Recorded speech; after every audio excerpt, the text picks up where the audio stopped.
नमस्कार। मेरा नाम धर्मेंद्र कुमार है और मैं राजकीय कन्या महाविद्यालय लालसोट में सहायक आचार्य के तौर पर भूगोल विषय पढ़ाता हूँ। आज के इस वीडियो में हम लोग मानव भूगोल का अध्ययन करेंगे। मानव भूगोल बीए पार्ट सेकेंड ईयर का प्रथम प्रश्न पत्र है। तो चलिए आज के इस वीडियो में मानव भूगोल के बारे में या ये कहेंगे मानव भूगोल किसे कहते हैं, मानव भूगोल का विषय क्षेत्र एवं मानव भूगोल की विभिन्न विद्वानों द्वारा दी गई परिभाषाओं के बारे में जानते हैं। सबसे पहले हम लोग भूगोल के बारे में जानते हैं कि भूगोल क्या है। तो जैसा कि आप लोग सभी जानते होंगे कि सामान्य भाषा में हम लोग कहते हैं कि पृथ्वी का वर्णन ही भूगोल है। ठीक है, जियो प्लस ग्राफी। जियो का मतलब होता है पृथ्वी और ग्राफी का मतलब वर्णन करना। तो भूगोल का स्वतंत्र विषय के रूप में विकास प्रारंभिक ग्रीक भूगोलवेताओं के कार्यों के साथ प्रारंभ हुआ, जिन्होंने सर्वप्रथम इस विषय की सुस्पष्ट संरचना तैयार कर इसे भूगोल शब्द दिया। तो हम कह सकते हैं कि यूनानी भूगोलवेताओं ने सर्वप्रथम भूगोल शब्द दिया था। 300 वर्ष ईसा पूर्व प्रसिद्ध यूनानी विद्वान इरेटोस्थनीज ने भूगोल शब्द का प्रयोग किया, जिसका अर्थ होता है पृथ्वी का वर्णन करना। तो चलिए आज हम देखते हैं कि मानव भूगोल किसे कहते हैं, उसके उद्देश्य और उसकी परिभाषा के बारे में।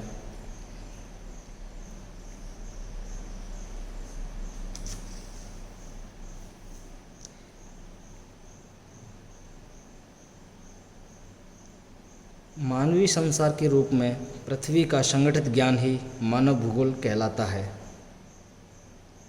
जिसका मुख्य उद्देश्य विश्व के जैविक तथा अजैविक तथ्यों का मानव के वितरण के संबंध में विवरण प्रस्तुत करना है। मानव भूगोल में मनुष्य के स्थानिक वितरण के साथ ही उसकी भौगोलिक, सामाजिक एवं आर्थिक गतिविधियों का भी अध्ययन किया जाता है। मानव भूगोल में मनुष्य के अपने वातावरण से संबंधों को महत्वपूर्ण माना जाता है। यह संबंध दो प्रकार के होते हैं, प्राकृतिक एवं सांस्कृतिक। प्राकृतिक एवं सांस्कृतिक वातावरण की शक्तियों एवं प्रक्रियाओं के प्रभावों व उनके मानव द्वारा किए गए परिवर्तनों का अध्ययन ही मानव भूगोल का प्रमुख उद्देश्य है। अर्थात मानव के द्वारा जो प्राकृतिक रूप से जो क्रियाकलाप किए जाते हैं एवं जो सांस्कृतिक वातावरण में रहकर जो क्रियाकलाप किए जाते हैं, उन सबको सम्मिलित रूप से मानव भूगोल के अंतर्गत हम शामिल करते हैं।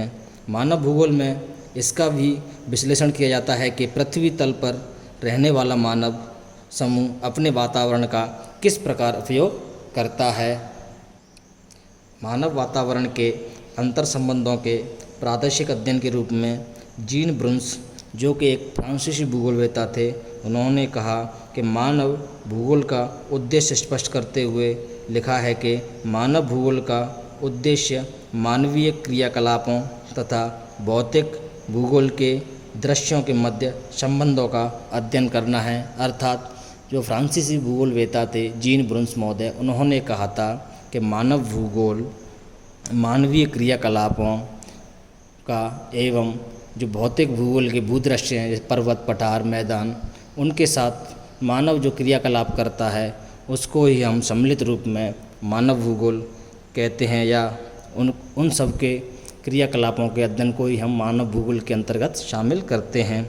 वर्तमान समय में जब दूरियां संकुचित होती जा रही हैं तथा पूरी दुनिया एक विश्व गांव बनती जा रही है, तब पृथ्वी के विशिष्टीकरण पर भी समान रूप से ध्यान आकर्षण करना आवश्यक हो गया है। इस दृष्टि से मानव भूगोल ही ऐसे क्षेत्र व स्थान की विशेषताओं को समझाने का प्रयास करता है। अर्थात मानव भूगोल भूगोल का ही एक उपक्षेत्र है।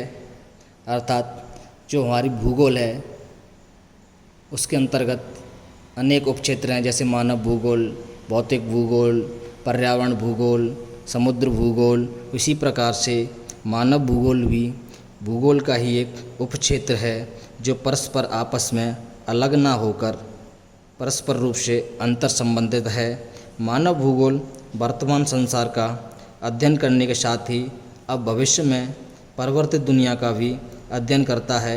इसमें मानव के अध्ययन पर बल दिया जा रहा है कि मानव कहाँ एवं कैसे और क्यों अपने क्रियाकलाप संपादित करता है। कहने का तात्पर्य यहाँ पर यही है कि मानव भूगोल में यह अध्ययन का विषय है कि मनुष्य जो क्रियाकलाप करता है वो क्यों करता है और उस निश्चित स्थान पर ही क्यों करता है। इन सब का अध्ययन मानव भूगोल के अंतर्गत किया जाता है, जिसमें एक क्षेत्र से दूसरे क्षेत्र में कौन सी क्रिया प्रतिक्रियाएं उद्भव होती हैं, अर्थात कोई कार्य हम एक स्थान पर करते हैं तो उसका दूसरे स्थान पर क्या प्रभाव पड़ता है। इस प्रकार मानव भूगोल में समाहित संपूर्ण सामग्री भौतिक पर्यावरण से संबंधित है।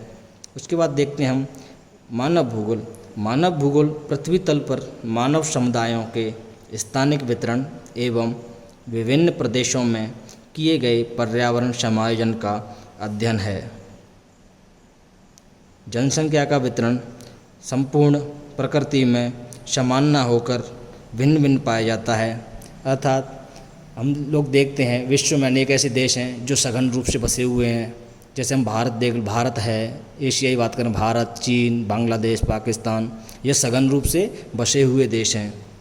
जबकि कुछ ऐसे देश हैं जहाँ पर जनसंख्या की मात्रा बहुत ही क्षेत्रफल के हिसाब से न्यून पाई जाती है, जैसे रूस है, यूरोप के अनेक देश हैं, क्योंकि वहाँ पर जनसंख्या कम होने का एक प्रमुख कारण प्राकृतिक है, क्योंकि प्रकृति ने वहाँ पर मानव के बसाव के लिए उपयुक्त दशाएं नहीं उत्पन्न की हैं, या ये कहें कि वहाँ पर कहीं अधिक सर्दी पड़ती है तो कहीं अत्यधिक गर्मी पड़ती है, जिसके कारण वहाँ पर मानव अधिवास बहुत कम मात्रा में पाया जाता है।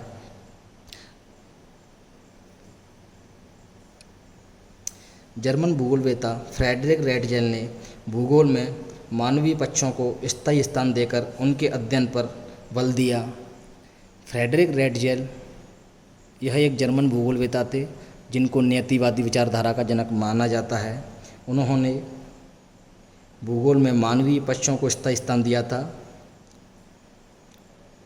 जिसका उन्होंने विस्तार पूर्वक अध्ययन किया था। रेटजेल ने मानव एवं पर्यावरण के मध्य संबंधों की व्याख्या को महत्वपूर्ण मानते हुए भूगोल की एक प्रमुख शाखा के रूप में मानव भूगोल की नींव रखी, जिस कारण रेटजेल महोदय को मानव भूगोल का जनक कहा जाता है।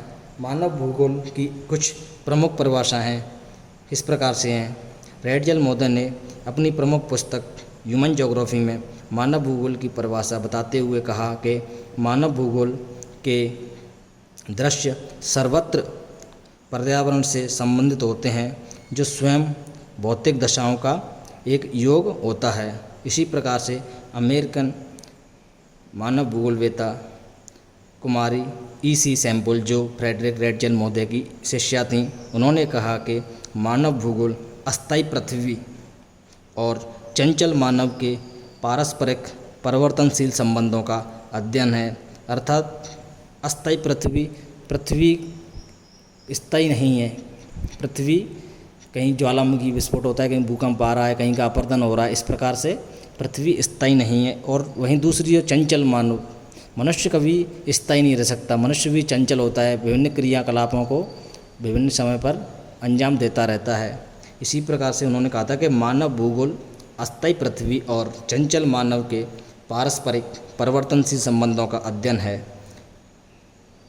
इसके पश्चात फ्रांसीसी मानव भूगोलवेत्ता विडाल्डी ब्लास महोदय ने कहा था कि मानव भूगोल पृथ्वी एवं मनुष्य के बीच पारस्परिक संबंधों का एक नवीन विचार प्रस्तुत करता है, जिसमें पृथ्वी को नियंत्रित करने वाले भौतिक विचारों या भौतिक नियमों तथा इस पर रहने वाले मनुष्य के पारस्परिक संबंधों का अधिक ज्ञान समाविष्ट है। विडाल्डी ब्लास महोदय फ्रांसीसी मानव भूगोल के जनक माने जाते हैं, या ये कहें कि संभववादी विचारधारा के जनक हम विडाल्डी ब्लास महोदय को मानते हैं। इसके बाद फ्रांसीसी भूगोलवेत्ता जीन ब्रंस, जो विडाल्डी ब्लास महोदय के शिष्य थे, उन्होंने मानव भूगोल की परिभाषा देते हुए बताया था कि वे सभी दृश्य जिनमें मानवीय क्रियाएं कार्य करती हैं हमारी पृथ्वी पर एक विशेष वर्ग के दृश्य होते हैं और इस प्रकार के भौगोलिक तथ्यों के अध्ययन को मानव भूगोल कहते हैं। तो आज की वीडियो में हमने जाना कि मानव भूगोल किसे कहते हैं और मानव भूगोल का उद्देश्य क्या है एवं मानव भूगोल की विभिन्न विचारकों द्वारा दी गई परिभाषाएं क्या हैं। धन्यवाद।